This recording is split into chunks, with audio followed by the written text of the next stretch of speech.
27 milliards. On donne 27 milliards à la CEI pour faire une révision. Et vous faites mal votre travail. Et nous, derrière, on vient faire votre travail derrière vous. Et on vous dit, dans votre travail là, voilà ce que vous avez fait qui n'est pas bien.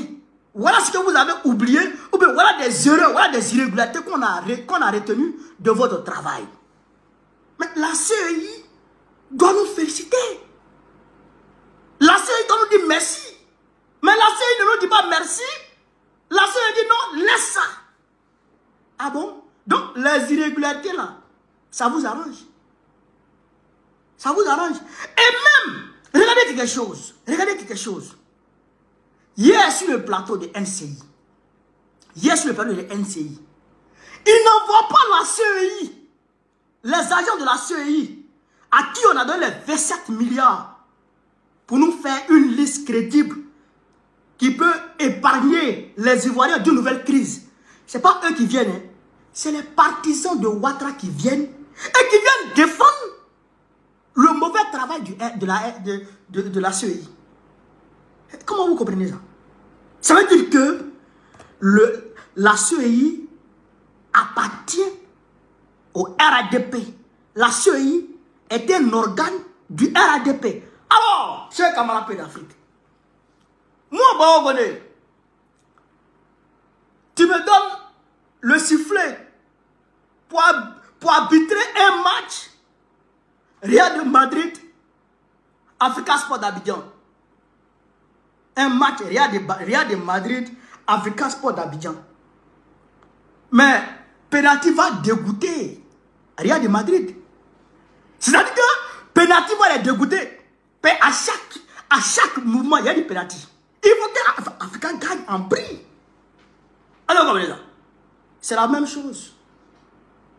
Ça veut dire que si la CEI est un organe du RADP, il appartient au RADP. Ok, c'est la CEI qui doit organiser les élections, mais c'est que le RADP a déjà gagné.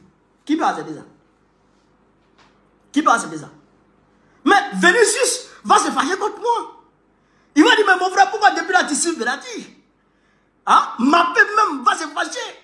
Parce que même si Mbappé marque, il a dit là-bas. Hein? Je vais regarder là-bas et puis il va dire ça là, c'est pas but. Tu vas me dire, en tout cas, tant que moi je suis sur le terrain, en tout cas, rien ne va gagner. Alors vous comprenez, donc c'est le même cas. Alors le président Mao dit, c'est ça qui a créé la guerre en 2010. Et on a vu Baba Yacouba.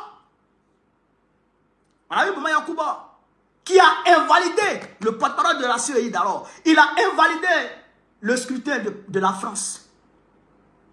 Oui, il a invalidé le scrutin de la France. Qui a pris sur lui pour aller déclarer des résultats qui ne sont pas encore consolidés à la CEI centrale.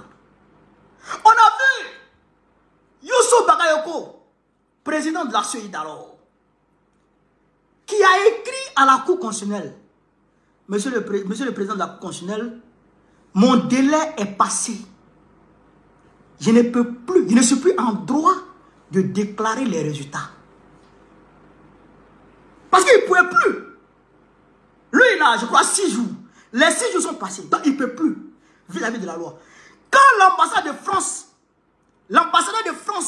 et l'ambassadeur des États-Unis d'alors, c'est-à-dire Barack Obama et puis Nicolas Sarkozy, les deux battent bien. Hein? Non. On dit, bon, on va voir d'être grossier. Bon, ça m'a échappé. En tout cas, ça les su là-bas. Chaque matin, ça les su.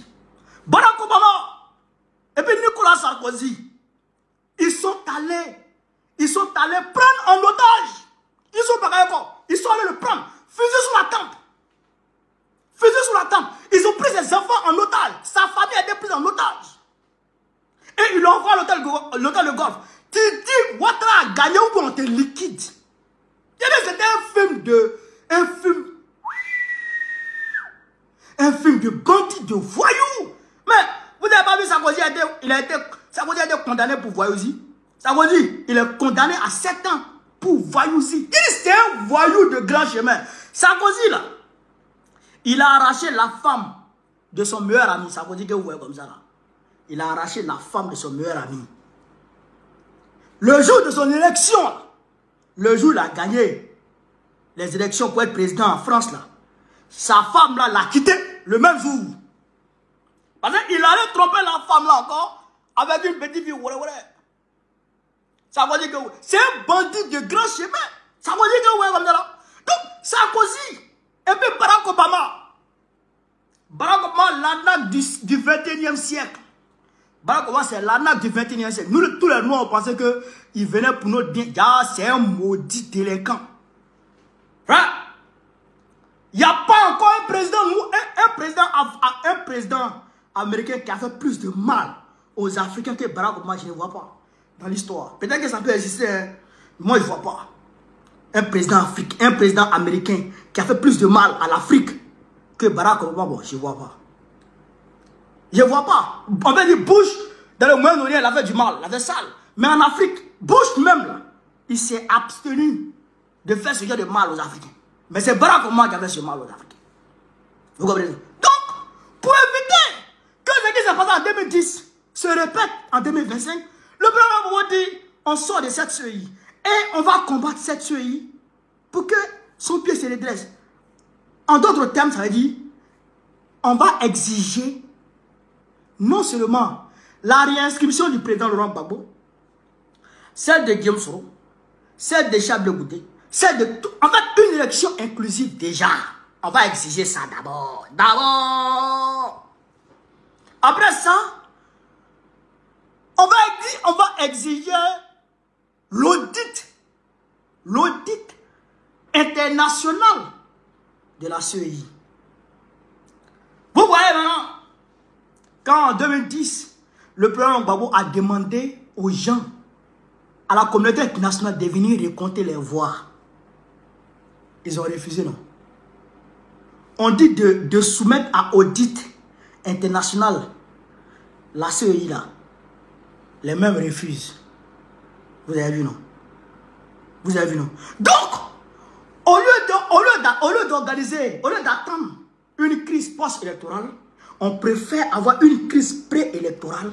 On se frappe et puis on trouve un consensus pour organiser une élection. Parce qu'une crise préélectorale est mieux qu'une crise post-électorale. Parce qu'une crise post-électorale se fait avec l'énergie du désespoir. À ce moment, le désespoir a pris les gens, donc les dérives sont débordantes. Vous comprenez ça? Ça déborde. Donc pour éviter ça, on s'allume maintenant, on trouve les solutions et puis on va aux élections tranquilles. C'est ça qu'il faut faire. Mais dans la crise préélectorale, quelqu'un peut tomber. Hein? Dans la crise préélectorale, quelqu'un peut tomber. Vous comprenez ça? Vous comprenez? Donc, le président dit, on va s'asseoir en comité central. C'est l'organe du parti qui donne des décisions, qui prend les décisions les plus fortes.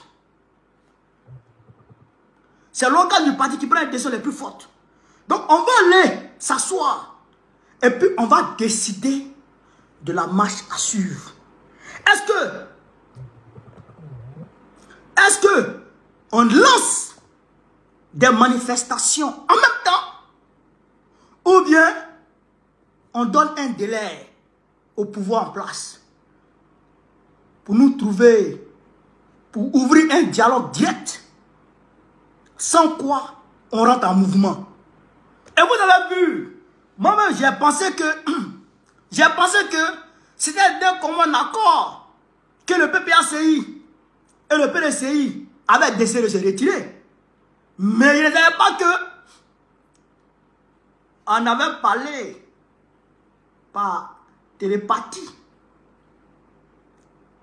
Ils ne savaient pas que entre nous deux là, on était secoués par le même mal. Dès qu'on est sorti, le PDC a eu le réflexe de sortir. Ça veut dire que on va se mettre ensemble. On va se mettre ensemble pour frapper sur Draban. Or, quand le PDCI et le PPACI se mettent ensemble, ça peut faire mouche. Donc, je suis sûr que quand nous on va finir notre comité, le comité central va sortir les décisions. Ces décisions-là, je pense que seront communiquées au PDCI RDA et ensemble, on va trouver un moyen. Comment? Pour faire pression. Parce qu'il faut qu'on fasse pression sur Draban. Dans les rues. Dans les rues. Parce que maintenant, là, on a tout dit. On a tout fait. Frère, on a tout fait. Mais le gars, il ne veut pas entendre raison. Donc maintenant, on sera dans la rue. C'est pourquoi le président dit, la base, apprêtez-vous. Mobilisez-vous. Attendez le mot d'ordre. Les mots d'ordre. Mobilisez-vous et attendez les mots d'ordre. Et je suis sûr, quand les mots d'ordre seront lancés, on ira chercher le Waworo.